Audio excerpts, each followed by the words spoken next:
so much for joining us today. My name is Cassie Fivecoat, and I'm an investments representative here at Volunteer Corporate Credit Union. I am one of 2 licensed brokers on staff.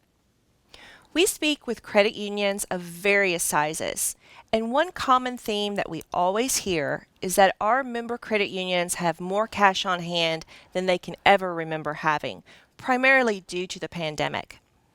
So I have invited Justin Holt, our Chief Financial Officer here at Volcor, to join us today and talk about the EBA and how it can help your credit union. Thank you, Cassie. The excess balance account is an account offered by the Federal Reserve Bank through which Volcor's member credit unions can easily transfer deposits between Volcor and the Federal Reserve Bank. The excess balance account, or EBA, is a place where credit unions can hold cash and earn a higher rate than they would versus leaving the funds deposited in a typical settlement-linked account. So the credit union benefits from the higher yield while still keeping the asset liquid should they need to cover settlement or fund loans or term investments. Another benefit is that the excess balance account is a deposit with the Fed held in the member credit union's name, so the credit union diversifies their deposits, reduces concentration risk, and holds cash in a risk-free deposit per the NCUA's risk-based capital framework. That all sounds great. Can you tell me a little bit more about the mechanics of the program? This gives our credit unions another account option without the hurdles of working directly with the Fed. Volcor is an agent in the EBA program, so if you need to transfer funds between Volcor and the EBA, it only takes a simple email or call to Volcor. Along the same lines, the transaction activity is captured in Volcor Online and our monthly account statement, and interest is posted monthly to your Volcor transaction account. Volcor is the only party you work with.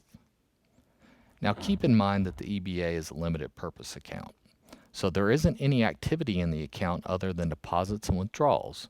That means there's no settlement activity within the EBA. All of that still occurs in your transaction account with Volcor, so the EBA is as simple as it gets to reconcile and adds next to no burden on your ongoing accounting process. Okay, that all sounds great. What else do we need to know? There's no fine print or catches with the account.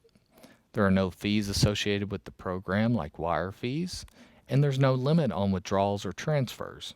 In this environment where almost all credit unions are flush with cash, there's no reason not to open an excess balance account. We're all doing our best to forecast how long we'll remain at these elevated deposit levels. So while we wait to see how far off our forecasts land, you can keep your excess cash in the EBA.